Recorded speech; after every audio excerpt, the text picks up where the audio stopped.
Morning நீங்கள் tension இல்லாமல் இருக்கிறதுக்கு இப்படி ஒரு பிரேக்ஃபாஸ்ட் செஞ்சு கொடுங்களேன் பிள்ளைங்களுக்குலாம். அவ்வளோ ஹெல்த்தியான பிரேக்ஃபாஸ்ட், நல்லா நட்டி ஃப்ளேவரோட மனமாக பிள்ளைங்க வந்து சாப்பிட்டுட்டு போவாங்க. இதை எப்படி பண்ணலான்னு பார்க்கலாமா?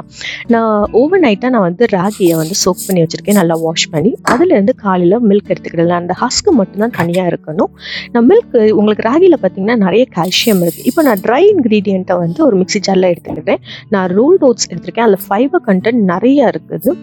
அண்ட் அதோட சப்பாத்தி மாவு, பேக்கிங் பவுடர் அண்ட் சுகர் இதெல்லாம் ஆட் பண்ணி நம்ம மிக்ஸி ஜாரில் கிரைண்ட் பண்ணி எடுத்துக்கிடுவோம். இன்னொன்று ஒரு பவுலில் பார்த்தீங்கன்னா நான் முட்டை உடச்சி ஊற்றி அதோட இந்த ragi ball and vanilla essence இது எல்லாமே நல்லா கம்பைன் ஆகட்டும், நல்லா பீட் பண்ணி எடுத்துக்கோங்க. ஃபைனலாக இந்த ட்ரை இன்க்ரீடியண்ட்டையும் ஆட் பண்ணி நல்லா ஒரு ஸ்மூத் பேட்டர் கன்சிஸ்டன்சி, ஃப்ளோயிங் கன்சிஸ்டன்சிக்கு எடுத்துக்கோங்க. நான் கொஞ்சம் ஃப்ளேவர்ஃபுல்லாக அந்த நட்டி டெக்ஸ்சர் இருக்கிறதுக்காக நான் கொஞ்சம் சாக்கோட் சிப் ஆட் பண்ணியிருக்கேன். நீங்கள் நட்ஸ் கூட ஆட் பண்ணலாம்.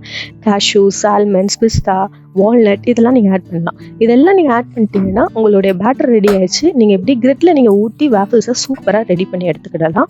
நீங்கள் வேஃபிள்ஸ் கிரிட்டில் ஊற்றும் கொஞ்சம் கீ அப்ளை பண்ணிங்கன்னா சூப்பராக இருக்கும்.